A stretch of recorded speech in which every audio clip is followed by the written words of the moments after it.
ప్రేమ పుష్పం లాంటిదోయ్. దానంతట అది వికసించాలే గాని నువ్వు నేను చెప్తే పుట్టదు. మరైతే ఎలా? ప్రేమ పుట్టేలా చెయ్యాలి. వీరుడు, ఒక్కసారి మనం ప్రేమించుకున్న రోజుల్ని గుర్తు తెచ్చు. అసలు మనం ఎలా ప్రేమలో పడ్డామో నీకు గుర్తుందా? ఎందుకు లేదా, మైసూరు ఎడ్ల బండి మీద నువ్వు, ఒంగోలు ఎడ్ల బండి మీద నేను సంతకు వెళ్తాను. నీ బండి ఇరుసు విరిగిపోయింది. దాంతో నా బండి ఎక్కావు. నీ చేతులు పట్టుకుని బండి ఎక్కించాను. కళ్ళు కళ్ళు కలిసి బండి కుదుపులకి ఒకళ్ళ మీద ఒకళ్ళ పడ్డాం. దాంతో బండి మించి కింద పడిపోయాం. ఆ పడ్డం ప్రేమలో పడ్డాం. పర్వాలేదే, మన ప్రేమని ఆ రోజుల్ని మర్చిపోయావేమో అనుకున్నాను. గుర్తుందన్నమాట. మరింకే అదే దారిలో వెళ్ళు. అలాగే వాళ్ళిద్దరిని ఎడ్ల బండి ఎక్కించి సంతకు పంపించేద్దాం. అలాగే జీడీలు పప్పుండలు కొనుక్కోమని చెరో పావలా కూడా ఇచ్చి పంపిద్దాం. అలాగే తప్పకుండా ఇచ్చి పంపిద్దాం. వీరుడు, నీకు బొజ్జ పెరిగింది గాని బుద్ధి పెరగలేదు. అదేమిటా? ఈ రోజుల్లో పిల్లలు ఎడ్ల బండికి సంతలకు వెళ్లేవాళ్ళ, మరి సైకిల్ ఎక్కి కాలేజీలకు వెళుతున్నారు కదా. అవును. నీ మనవడు నా మనవరాలి సైకిల్ ఎక్కాడనుకో, డబుల్ సార్ బ్రహ్మాండం. కళ్ళు కళ్ళు కలవడం, ఆ తర్వాత సైకిల్ గతుకులో పడ్డం, ఒకళ్ళ మీద ఒకళ్ళు పడ్డం, తర్వాత ప్రేమలో పడ్డం. కరెక్ట్. అయితే వెంటనే నా మనవడు నీ మనవరాలు సైకిల్ ఎక్కమని పంపించేస్తాను. అలా చెప్తే ఎక్కుతాటోయ్. మరి ఏం చెప్తే ఎక్కుతాడవే? నీ గడియారంలో టైం వెనక్కి తిప్పేయి. తిప్పాను అనుకో. కాలేజీకి ఇంకా టైం ఉందనుకుంటాడు నీ మనవడు. ఊళ్ళో కుర్రవాళ్ళంతా కాలేజీకి వెళ్ళిపోతారు. నీ మనవడి సైకిల్లో గాలి తీసి అప్పుడు వేరే దారి లేక నా మనవరాలి సైకిల్ ఎక్కుతాడు నీ మనవడు. ఆహా, ఇప్పుడు అర్థమైంది. చాలా బాగుంది. సైకిల్ కి గాలి కొట్టడం అంటే కష్టం, కానీ తీసేయడం ఎంత పట్. అలాగే గాలి తీసేస్తాను, వాళ్ళిద్దరిని ప్రేమను తోసేస్తాను. ఈ వీరయ్య ద్వారా తడాకా ఏమిటో చూపిస్తాను.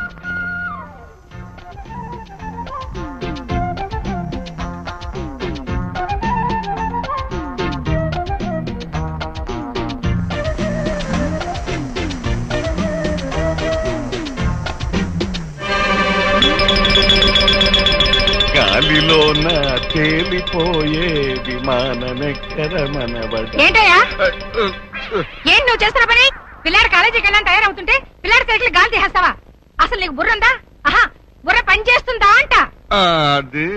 ఆగు, గాలి ఎందుకు తీసావు చెప్పు మరి కదులు.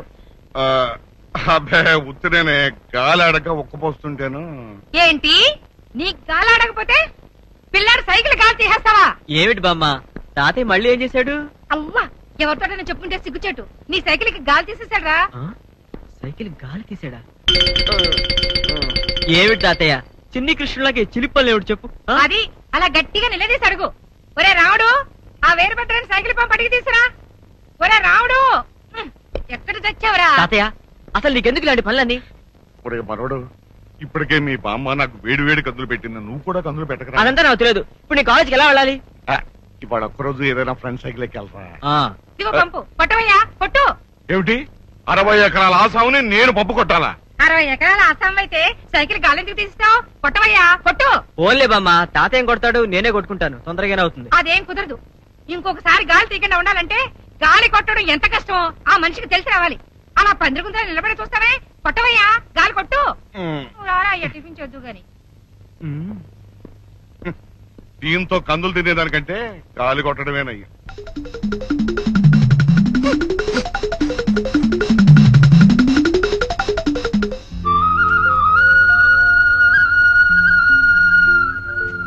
వీరుడు, ఏం చేశావు? జానకి, మహా గొప్ప ప్లాన్ చెప్పేవాళ్ళే. నువ్వు చెప్పినట్టుగానే నేను నా మనవడు సైకిల్ కి గాలి తీసేశాను. అది మా ఆవిడ చూసి నా మనవడు ముందే నా గాలి తీసేసింది. పైగా అదే సైకిల్ కి నా చేత గాలి కొట్టించింది. అందుకే ఇంకో ప్లాన్ చెబుదామని వచ్చాను. సైకిల్ కి గాలి కొట్టడం కాక నీ ఇష్టం వచ్చిన ప్లాన్ చెప్పు. నీ మనవడి నోట్బుక్ చింపేయి. నోటు బుక్ చింపేయాలా? పాప వాడు కష్టపడి రాసుకుంటాను. పైగా నోటు బుక్ చింపేస్తే పుస్తకం చిరిగిపోద్ది, కానీ ప్రేమ ఎలా పుడుతుంది? బుద్ధు, నోట్బుక్ కోసం నీ మనవడు నా మనవరాల దగ్గరికి వస్తాడు. అర్థమైంది. పుస్తకం ఇచ్చేటప్పుడు వేళ్ళు వేళ్ళు తగులుతాయి, ఆ వెంటనే కళ్ళు కళ్ళు కలుస్తాయి, ఆ తర్వాత మనసు మనసు కలుస్తాయి. అంతే కదా? పాలల్లో పంచదార కలిపినంత తేలిక కాదు అయి మనసు మనసు కలపడం. మీ వాడు నోట్స్ అడుగుతాడు కదా, అందులో ప్రేమలేఖ రాసి పెడతాను. ప్రేమలేఖ రాసి పెడతావా? అది చదివే నా మనవడు నీ వెంట పెడితే నీకు బొజ్జ పెరిగింది గాని బుద్ధి పెరగలేదు అయి. ప్రేమలేఖ నా మనవరాలు రాసినట్టు రాస్తాను. ఓహో,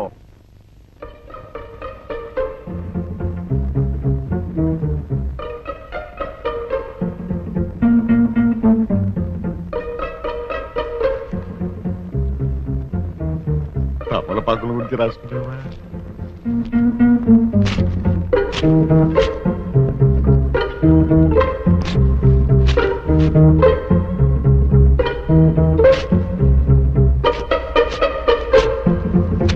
ఏమిటి తాతయ్య ఏం చేస్తున్నావు? అబ్బే ఏమి లేదురా, నీ పుస్తకాల్లో ఎలుగు దూరుతాను బయట తోలుతున్నాను. ఎలుక? ఆ. మరి వెనకాల ఏం చేస్తున్నావు? అబ్బే ఏం తాగలేదురా. ఇవ్వు తాతయ్య, చూడండి. అబ్బే, ఏం తాగలేదురా. ఇమ్మంటుంటే. అబ్బే, లేదురా అంటుంటే. తాతయ్య, ఏం లేదురా. అమ్మో, అమ్మో, నా నోట్బుక్, కష్టపడి రాసుకున్న నోట్బుక్. బామ్మా! అబ్బబ్బబ్బబ్బబ్బ. మీ నాన్నమ్మను మాత్రం పిలుపు, వచ్చిందంటే నాకు దారుణ వేడి కదులు పెడుతుంది. బాబా ఇదిగో, ఈ చదువు బుద్ధి మర్చిపోతున్నాను బాబా. ఏంట్రా ఏంట్రా నాన్న అరే బాబా పిలవరా. ఏమిటి నాన్న ఏమిటి అలా అరిచావ్? జడుచుకున్నావా? చూడు బామ్మ, పరీక్షలు దగ్గర పడుతున్నాను, కష్టపడి రాసుకున్న నోట్స్ ఎలా చింపేశాడో చూడు. ఏందయ్యా ఇది? నీకేమైనా పిచ్చ కింద? మొన్నేమో సైకిల్ గాలి తీసేసావు, ఈ వేళేమో నోటు బుక్ చింపేశావు. ఏమైంది నీకు? ఎందుకు చింపేశావు నోటు బుక్? అబ్బే ఏమీ లేదే, కాగిత పడవలు చేసి నీళ్ళల్లో వదులుతూ ఆడుకుందామని. ఏంటి ఈ వయసులో కాగితం పడవలతో ఆడుకుంటావా? అందుకని పిల్లోడు ఎంతో కష్టపడి నోట్స్ రాసుకుంటే చింపేస్తావా? అసలు నీకు బుద్ధి జ్ఞానం ఉందా? ఏళ్ళు రాగానే సరికదయ్యా. ఇలాగే వాడు వస్తువులని పాడు చేస్తుంటావా? రేపటి నుంచి వాడు ప్యాంటు షర్టు కూడా చింపేస్తావా? ఆ ఐడియా ఇంకా ఇవ్వలేదే. ఐడియా ఇవ్వడమేంటి? అబ్బాయి ఏమి లేదు, ఏదో ఒకటి అనాలి కదా అని అనేసాను.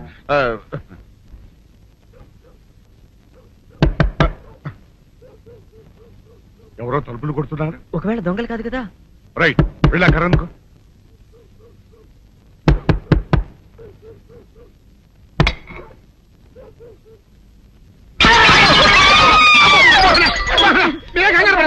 ఇడు మా అబ్బాయి బుల్ రాజు చనిపోయింది రాజుని. మరి ఏమిటి ఇలా వచ్చారు?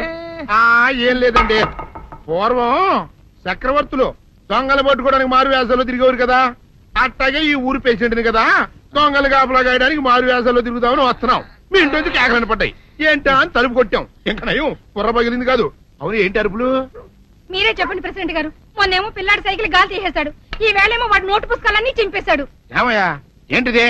ఇంత వయసు వచ్చినా కానీ చంటి పెట్టలాగను బుద్ధి లేకపోతే సరే. కింద వస్తుంది డాడీ, బుద్ధి బుద్ధి అనాలి. తెలేరా బుద్ధి? ఇదిగో ఈ నోటు సించేసినందుకు గాను మళ్ళీ ఆ నోటు తిరగరాయాలని నేను నీకు సెట్ చేసేసానయ్యా. కరెక్ట్. అదెలా కుదురుతున్నాయ్యా? నాకు చదవడం తప్ప రాయడం రాదే. ఇది క్లిష్టమైన సమస్య డాడీ. ఏమీ కిలసడమైన పరిస్థితి కాదు. ఆయన సించిన ఎన్ని అంటిస్తాడో నువ్వు వాటిని చూసి మళ్ళీ నోటు తిరగరాయి. నోటు రాయడం నేర్చుకున్నట్టు ఉంటది, ప్రజా సేవ చేసినట్టు ఉంటది. ఇదేం బాగోలేదు డాడీ, తప్పు ఒకరు చేస్తే శిక్ష ఒకరికా. అందుకే నేను అనేది ఇంకొక నాన్నకు పెట్టినా బాగుండేదనే. రే ఆ తప్పుడు కొత్త ఇలా తమంత వార్త వస్తుంది. స్వామి, నా మనసు అటు ఇటు పోకుండా చదువు మీదే ఉండేలా చేసి పరీక్షలో ఫస్ట్ ర్యాంక్ వచ్చేలాగా నన్ను ఆశీర్వదించు స్వామి. ఈ చలిమిడి ముద్ద పరీక్ష పాస్ అవ్వకపోయినా దేశానికి ఏమీ నష్టం లేదు, కానీ ఈ జడ పదార్థం నా జడ పట్టుకుని నా వెనకాలే తిరిగేలా చేసి ఈ ప్రేమ పరీక్షలో నేను విజయం సాధించేలా ఆశీర్వదించు స్వామి. కొట్టారంటనా?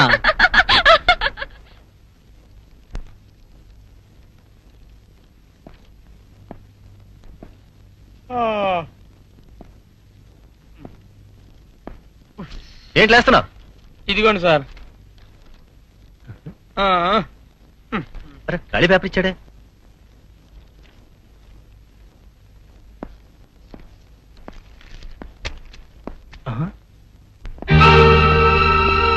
Mister Srinivas, what is this? నువ్వేదో ఇంటెలిజెంట్ స్టూడెంట్ అనుకున్నాను, నువ్వు కూడా కాపీ కొడుతున్నావు. Are you not ashamed of it? నేను కాపీ కొట్టలేదు సార్. Shut up. కాపీ కొట్టకపోతే ఈ స్లిప్ నీ దగ్గరికి ఎలా వచ్చింది? నీలాంటి వాళ్ళని డిపార్ట్ చేస్తే గానీ మిగతా వాళ్ళకి బుద్ధి రాదు. సార్ నన్ను నమ్మండి సార్, నేను కాపీ కొట్టలేదు.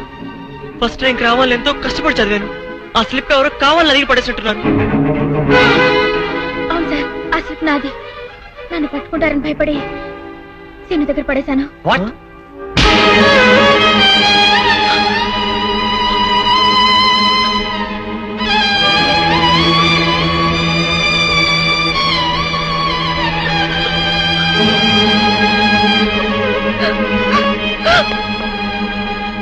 ఏమిట్రా నువ్వు చెప్పేది? అవునరా, పరీక్షలో డీబర్ అయితే మా నాన్న చంపేస్తాడని భయపడి ఆ స్లిప్ నేనే పడేశాను. సారీరా, సౌందర్యం నిన్ను సేవ్ చేయాలని ఆ తప్పు తన మీద వేసుకుంది. నువ్వేమో అనవసరంగా అమ్మని కొట్టేశావు. అయ్యయ్యో, అందుకనే మరి పాప అమ్మాయి ఏడుస్తూ వెళ్ళిపోయింది.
I'm a fool. Yes, I'm a big fool. అందరూ ఆడపిల్లలాగే నీకు నేనంటే అట్రాక్షన్ అనుకున్నాను, కానీ నువ్వు నన్ను ప్రేమిస్తున్నావు అనుకోలేదు. నువ్వు నాకు సాయం చేస్తే నేను మిస్ చేసుకున్నాను. తప్పు చేసి సారీ చెప్పడం తప్పించుకోవడమే. అందుకే నన్ను నేను శిక్షించుకుంటాను.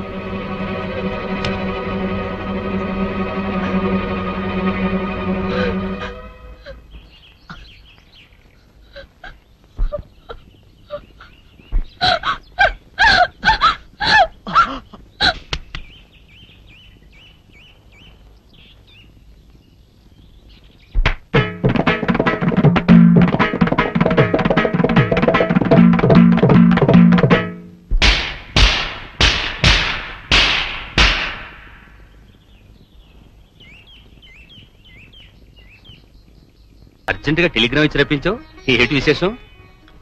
నీకో శుభవార్త చెబుదామని మన అమ్మడికో మంచి సంబంధం కుదిరిందిరా. అలాగా? మన హోదాకి తగ్గదేనా? ఎవరనుకుంటున్నావురా? మన వీరయ్య దొర మనవడు. ఓ, వీరయ్య దొర మనవడా?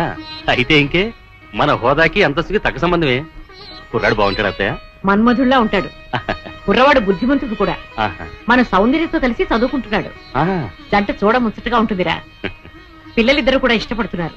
పెద్దవాడుగా మనం చేయవలసింది చేద్దాం. నువ్వేమంటావు? నాదే ఉంది అత్తయ్య, దాని మంచి అట్లు నాకంటే నీకే బాగా తెలుసు.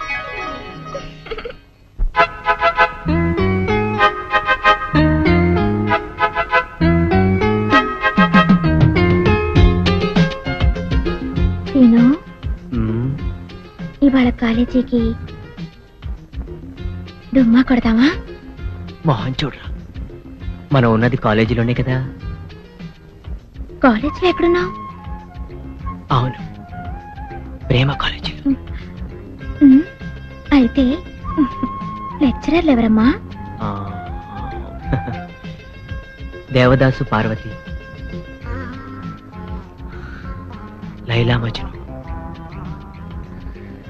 సలీం అనార్కలి, వీళ్ళంతా మన లెక్చరర్సే కదా. వాళ్ళంతా రిటైర్ అయిపోయారు కదా. మనకిప్పుడు ప్రేమ పాఠాలు ఎవరు చెప్తారు? నేను చెప్తాను. ఆ ప్రేమలో నేనే నీ గురువుని, నువ్వు నాకు పాఠాలు చెప్తావా? ఎస్, నేను ఇప్పుడు ఈ గురువుని మించిన శిష్యుణ్ణి. అయితే చెప్పు, లవ్ అంటే ఏంటి? ప్రేమ. మోహన్ చూడరా, లవ్ అంటే ప్రేమని అందరికీ తెలుసు. ప్రేమ అంటే ఏమిటి? ప్రేమ అంటే ఓ accident. Accident becomes into incident, incident into moment, moment into temperament, temperament into permanent. ఈ విధంగా మనం పర్మనెంట్ అయ్యామనుకో, జీవితం అనే రైల్లో మనకు ఒక సెపరేట్ కంపార్ట్మెంట్. ఆ కంపార్ట్మెంటే మనకు apartment. Next is very very important. ఏమిటది? నువ్వు ప్రెగ్నెంట్, నేను పేరెంట్, పుట్టబోయేవాడు మన ఏజెంట్. ఆ తర్వాత లైఫ్ అంతా ఎంజాయ్మెంట్.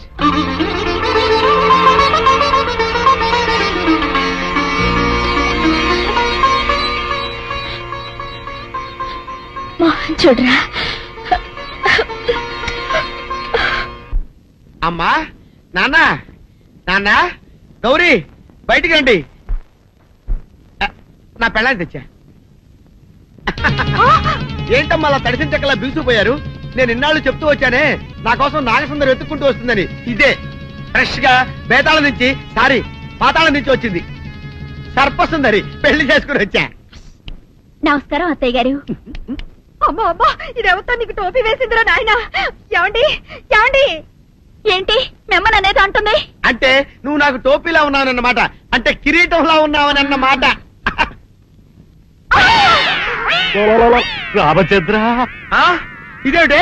అయ్యో నా కొప్ప మురిగింది. లంగా అయితే మొహమ్మద్ తీసుకుంటావంటే దించవే, దించవే. ఇది మా నాగులో కాసారం. పావుగా ఉంటే తోకెత్తి నెత్తి మీద పెట్టుకునేదాన్ని. మనిషిగా మారాను కాబట్టి లంగా అయితాను. నా గ్రహచారం ఇదే ఆచారమే. అవును, పెళ్ళయ్యాక మేము పరాయి మగాడి మొహం చూడకూడదు. చూస్తాయే సీపాడు పరాయి మగాడిని ఎట్టగండి చూసేది. సిగ్గు ఏమి సిగ్గే? నువ్వు లంగా అయితే మొహమ్మద్ వేసుకుంటే అమ్మో నేను చెప్పలేను దేవుడు. సిగ్గులేదా? చూసినట్టు నాకు తెలియదు కదా. నోరు మూసుకొని అమ్మకడ మాడ. నీ లాజిక్ నట్టేట్లో కలవా? నీకు ఈ ఆచారం ఉందని తెలిస్తే ఊళ్ళో వాళ్ళందరూ పొద్దున లేచి నా ఇంటి ముందు నిలబడతారు. నువ్వు వాళ్ళని చూసి లంగా పైకి ఎత్తితే అమ్మో నాన్న నువ్వు వెనక తీసుకుంటూ లోపలికి వెళ్ళు. వెళ్ళాడు దించు. నాగులు నా కోసం ఈ ఆచారం మార్చుకోలేవా? కట్టం నీకు ఇట్టలేతే చెప్పు, నేను మా నాగలోకానికి వెళ్ళిపోతా. వద్దులే, పరాయి మవాడిని కంటపడకుండా నేనే చూసుకుంటాను. పద లోపలికి. సీనుబాబు ఏంటి? మా ఇంట్లోకి పాము వచ్చింది. కొట్టెళ్ళవా? ఎక్కడ? అదిగో మంచం కింద.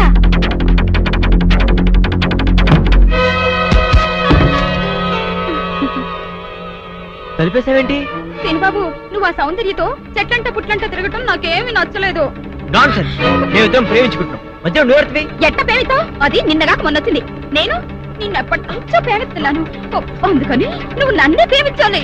Hindi hangamo uhina hoinawa. Hindi hangamo uhina hoinawa. సుందరి Iral hawala iko hawike hawala. Seenu Babu సుందరి నీ కళ్ళు పిచ్చికిందా? Ulema iral hawala intive angu pola hawike పట్టణం వెళ్తున్నానంటే అవునండి, అలా టౌన్ లో కొంచెం పని ఉంది, వెళ్ళొద్దామని. ఏంటి గాలుడు పాట పాడుతున్నాడా? ఏయ్, సుందరి angu topo holeso angu saidu hannado license lagindu. ఏమిటి? సిగ్గులేదు? Atikal hati hindu na hipo hapo hindu.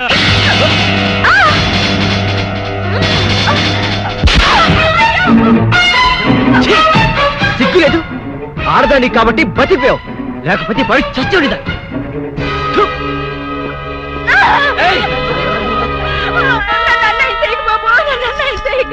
నీకు దండం పెడతారు బాబు. నా మాటలు బాబు, నన్ను వదలండి బాబు.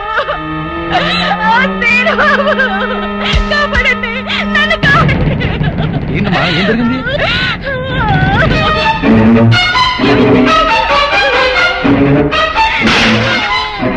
అమ్మో నా తల్లి. అమ్మా సుందరి, ఏమైంది నీకు? ఏమైంది సుందరి? అక్క ఇదేను బాబు, నేను లోపల కోసం చదువుకుంటుంటే నన్ను నిన్ను ఏం చేశాడు చెప్పు. ఆడు చేశాడక్క. మీరే చూసారుగా బాబు కళ్ళారా, పెద్దగా కనపడుతూ ఎంత మాడు పని చేశాడు. మీరైనా చెప్పండి, నా చెల్లెలు బతుకు కాపాడండి.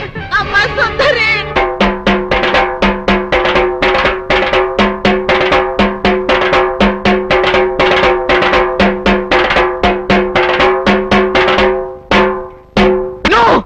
అవద్దు, ఇదంతా పచ్చవద్దు. నేనే తప్పు చేయలేదు. ఇదంతా సుందరి వాళ్ళ అక్క కలిసి ఆడుతున్న నాటకం. నన్ను నమ్మండి ప్లీజ్. చూసారా చూసారా, నా చెల్లి బతుకు నాశనం చేసి ఇప్పుడు ఎట్లా మాట్లాడుతున్నాడు. నువ్వు ఉండవమ్మా, అమ్మాయిని చెప్పనే. అమ్మ సుందరి, అసలు బలకతారం ఎలా జరిగింది? పలకతారం కాదు డాడీ, బలత్కారము. అదేలే భయ్యా, బలకతారము. వివరంగా చెప్పమ్మా. మా అక్క నీళ్ల కోసం చెరువు కాడికెళ్ళింది. ఇంట్లో నేను ఒక్కదాన్నే ఉన్నాను. హోటల్లో కూడా ఎవ్వరూ లేరు. అది చూసి సీను బాబు మా ఇంట్లోకి వచ్చి నన్ను పాడు చేశాడు. అవద్దు, సుందరి లోపల పిలిచింది. అబ్బా నువ్వు ఉండవయ్యా, అమ్మాయిని చెప్పని ముందు. నన్ను బలత్కారం చెయ్యబోతే వద్దు బాబు, నా జీవితం పాడు చెయ్యొద్దు అని కాళ్ళు పట్టుకున్నాను. ఎట్టాగో మనం ప్రేమించుకున్నాం కదా, పెళ్లి కూడా చేసుకుంటానని చెప్పి నా నోరు మూసి నన్ను. ప్రెసిడెంట్ గారు నన్ను నమ్మండి, సుందరి చెప్పినంత అబద్ధం. అట్టాగేనయ్యా, అట్టాగే. నువ్వు ఉండు. ఇదిగో తాతబ్బాయ్, ఈ గొడవంతా జరుగుతున్నప్పుడు మీరు కూడా అక్కడే ఉన్నారని సుందరి చెబుతుంది కదా, మరి నువ్వేమంటా? అవునండి, నేను ముక్కుపొడి పంతులు రచ్చబండ దగ్గర రాగానే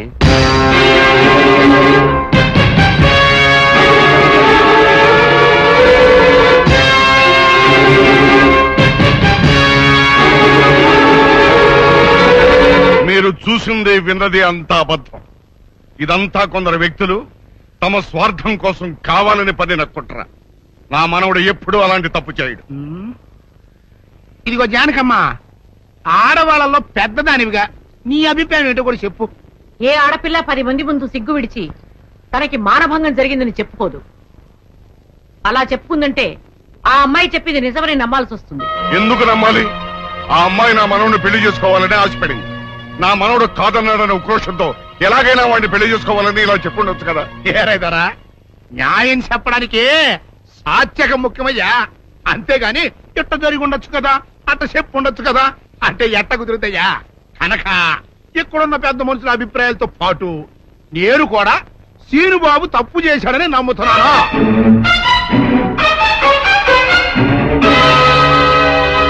అయితే సీనుబాబుకి సెట్ చేసినంత మాత్రంతో సుందర జీవితం బాగుపడుద్దా?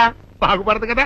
అందుకని సీనుబాబు సుందర్ని పెళ్లి చేసుకోవాలి అని నేను తెరిపిస్తున్నాను.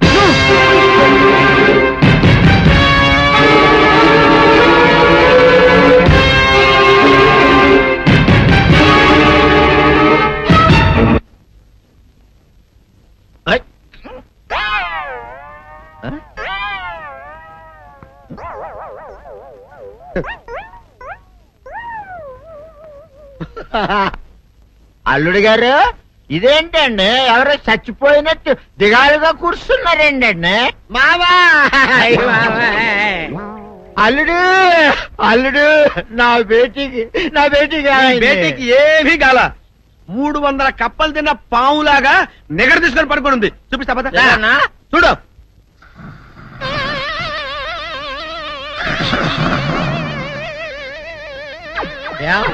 ఏమైంది? పొద్దున్నే 10 కోడిగుడ్లు 10 లీటర్లు పాలు తాగటం, ఎల్లకిలా పడుకోవటం, మధ్యాహ్నం బండి అన్నం తింటాం, ఎల్లకిలా పడుకోవటం, రాత్రి వరకు ఇదే పరిస్థితి. మధ్యలో కర్ర తీసుకుని కొట్టినా లేవదు. మా అమ్మ ఇంటి పని చేయదు, నా ఒంటి పని చేయదు. దీంతో చస్తున్నానంతే. ఓహో, అంతే కదా, అర్థమైపోయింది, సమజైపోయింది. అల్లుడు, నీ కష్టాన్ని సిటీలో తీర్చేస్తా. ఆమె ఉందా? బోల్డ్ ఎంత ఉంది? 3 సుక్కలు చాలు.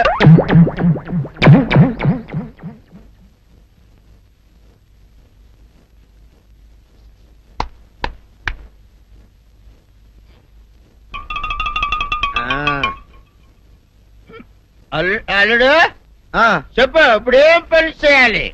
ఉదయం లేవగానే ఇల్లు వాకిలి చిమ్మి రంగవల్లులు దిద్దటం, ఇంట్లో వాళ్ళ బట్టలన్నీ ఉతకటం, వంట వార్పు చేయడం. అంతేనా? అంతే మామ, నీ మీసమదొచ్చు. వెంకట సుబ్బమ్మ, ఉఠో, లేచి నీ కాలు